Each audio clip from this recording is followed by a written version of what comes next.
sleepy na. I'm Rosalie Fuentes and I'm actually from the Philippines. Bakit kaya?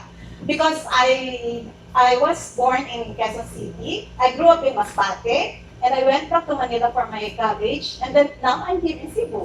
We're staying. And then we're happy actually here in Cebu. Simple living in Cebu. That's why I like it. And I'm so glad to be here with all of you. I'm so glad to be with all of you here, especially the mga basurero, basurera, and the zero wasters. This is the first time that I have joined this kind of event because I'm practically all over the Philippines always. And it seems na this is my month for my executive checkup and all, my me time month. That's why nahuli ako. So, okay. So, this is just very brief and I'll just give you a really 5 minutes lang, di ba? 5 minutes lang for the half day that we're doing with ECOBRICKS. Because our advocacy is really doing proper eco-bricking, just like this one that you can throw it away and then it's really hard. Okay? So, okay. Ayaw. Okay. So, did you know, of course, this is just a brief, the Philippines, of course, you know, this is already the third worst polluter of the oceans. And this is what we usually show, the Manila Bay. And then caused by single-use plastic. And then these are what we see, the effects of the plastic in the oceans. So what happens during our discussion or with our presentation of ECOBRICKS, we give them an idea about ecological awareness. What happens when we use a lot of plastic? Because a lot of people doesn't really know the effects. And it's good that you, Jean was able to really have a close encounter with a dolphin, and it's really amazing. Okay, and then this is the killer. This is what we really teach them. We teach them the waste profile of the household. Because apparently, upon all my travel all over the Philippines, it's so sad that people do not know the exact classification of waste. So, okay, biodegradable, very simple. And then the recyclable, we always tell them that it's the one that's going to the junk shop. Otherwise, it's not going to the junk shop, then it is called residual. So these are the things that are really bothers them. That's why they do not know how to segregate the waste. And we cannot blame them. They're not being educated.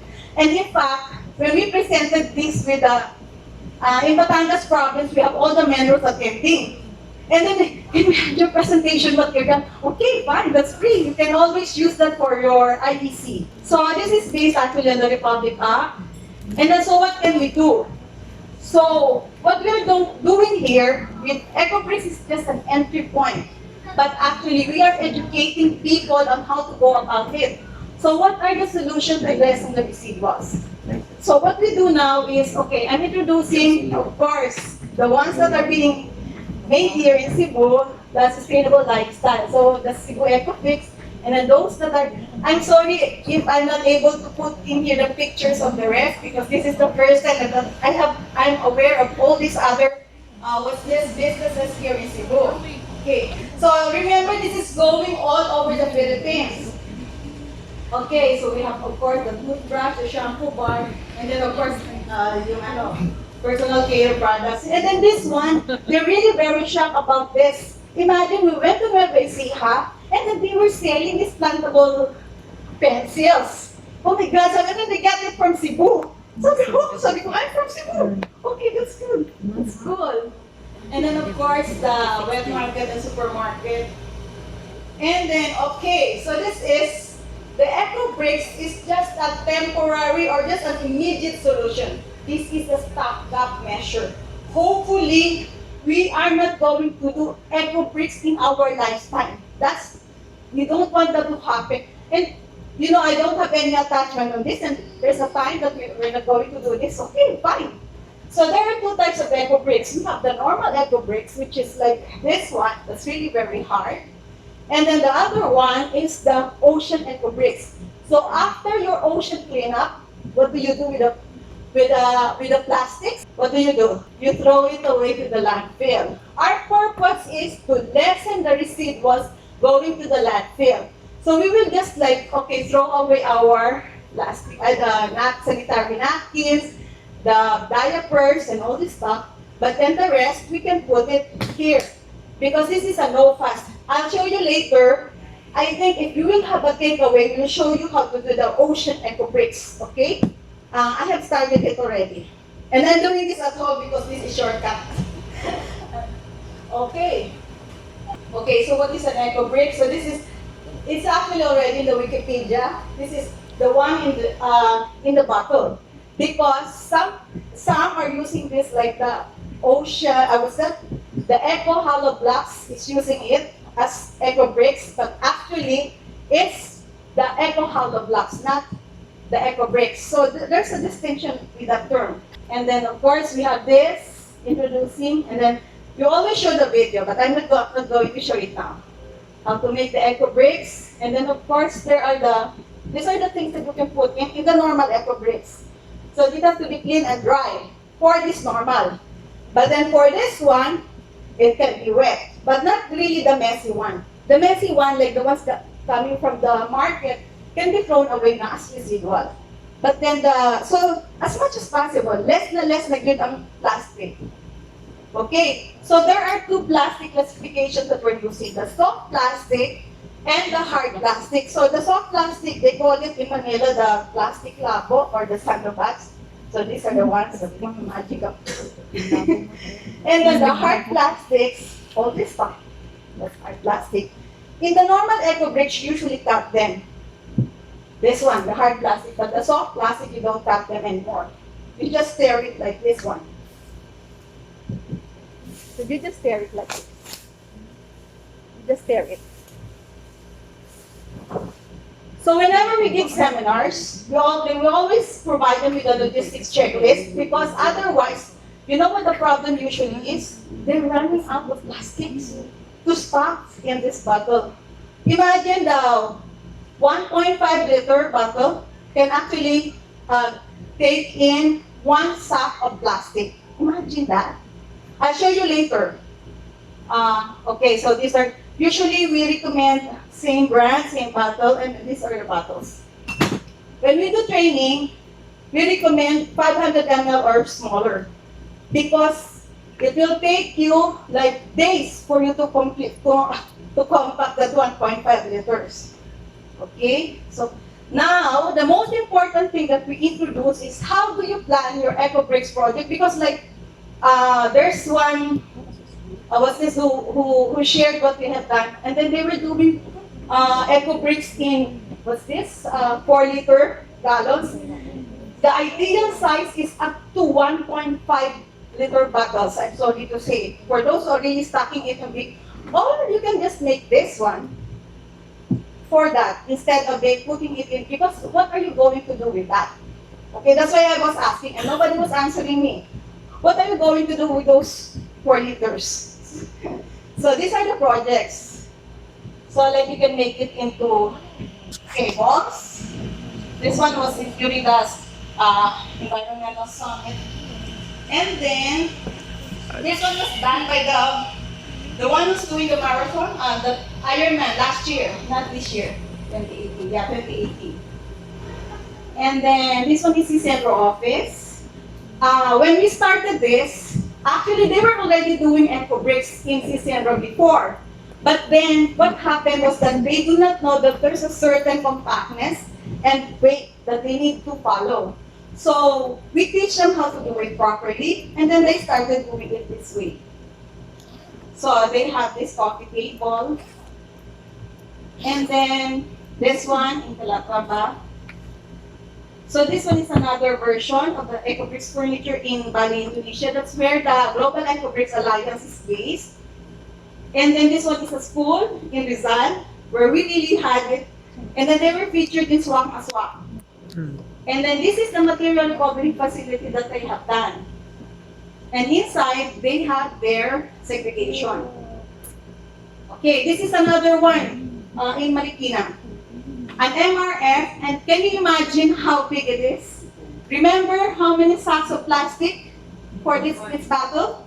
1 sack. So how many sacks of plastic is in there? And then, okay, this is the what's this? The inside of that. And then the other one is the display booth. Okay, and then some can really do it like this. Actually, that can be done with the ocean ECOBRICKS also. That one. And then that one. Okay, and then in Tacloban, with your group, they did this.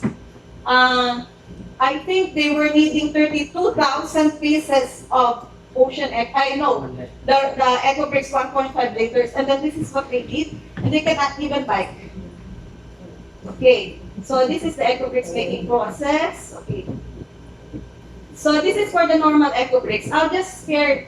It's just cleaning. It has to be really clean and dry for this one. But for the ocean ECOBRICKS, don't need to clean it. Cutting, you only cut this like, for this one, you have to really cut it small. But then, for the ocean, you can cut it later. I'll show. And then stuffing. You use this kind of stick, and then you press it on the sides. Okay? Later. Okay, and then this is the weight. The density factor is 0.35. Although the most important factor is the compactness. Kinahanglan, wala good shape, no cracking sound. So you have to really start at the bottom with a soft plastic. And then you weigh it.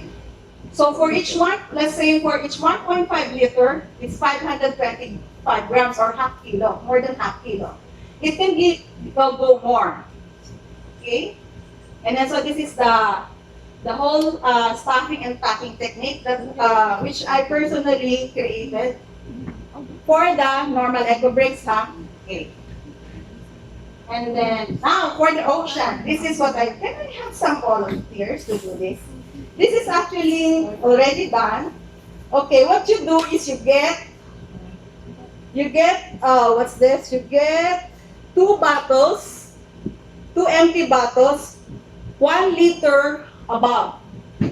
So you cut the other one like what's this? 3/4, and then the other one is 1/2. Who wants to come here and volunteer? Pinsa. This is already done. This is already compact. Ay, meron pang gamay. Napay gamay. So, when you just have to cut, you don't have to clean the plastic. You just have to, this one, kami, i-ano naman ko siya. I-ano lang ko siya. And then, use the soft plastic to compact it. Tanawa daw. If you, gamay lang. And then kung asa na siya, dito mo na siya. Push. So you push it dito sa, may naapay mga spaces. So another one, asa pa na ay space. Yeah. Ayaw lang pag i-crumple, i-ano lang. Kaya para ma-push ang mga hard plastic. That's the secret to making it really compact. The, what's this? The soft plastic. So, okay, example, this is already done. This one has to be full, talagang puno yung ingani diri. And then really compact. And then this one, up to here only, kung asa na siya na ay gap, that's the what's this? The portion na mag-ano siya, saan na siya? When you put it together, so let's put it here. So, kani sa ipos.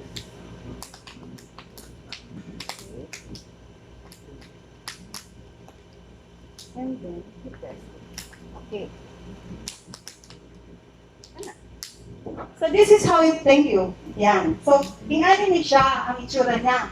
So you can actually do this at home, di ba? Me personally, I'm doing this because this one is really too tedious. I mean, sige ka lang, kaputol-putol. This one, you can make it like this na. And then, make sure that the one on top will be going down para dili masudlan ng water. Thank you very much. Let's give a big hand. So that's, kung amoy take away karon, only this one. Kay dili ko ganahan na makita, dagan po mga 4 liters, kung saan man nato na siya. This one actually you can use this for, this one is lubog. Ay, wala na di ay. You can actually use this for yung landscaping. I'm doing this at home, kung ano ko lang upload a picture. Ano ba? And then you put, or, depende. In Quezon City, I'm doing this for like a pocket garden. So I'm getting a lot. Siguro butangan ko na lang cement sa ibabaw. Ano ba? So you can be very creative about it. So if ever you have questions, I'm the one also doing the admin for, main admin. Co-admin ko si Dantes. So, ECOBRICKS Philippines Facebook page. And our website is www.ecobricks.org. Also, we have an app, especially for this one. Meaning, if once you have completed an ECOBRICK, you can log in through using your Facebook page, and you will find the indicators how many carbon dioxide have you sequestered from the earth. So, diba, automatic siya. That's being operated by our Bali Indonesia headquarters. Yeah. So with that, thank you very much.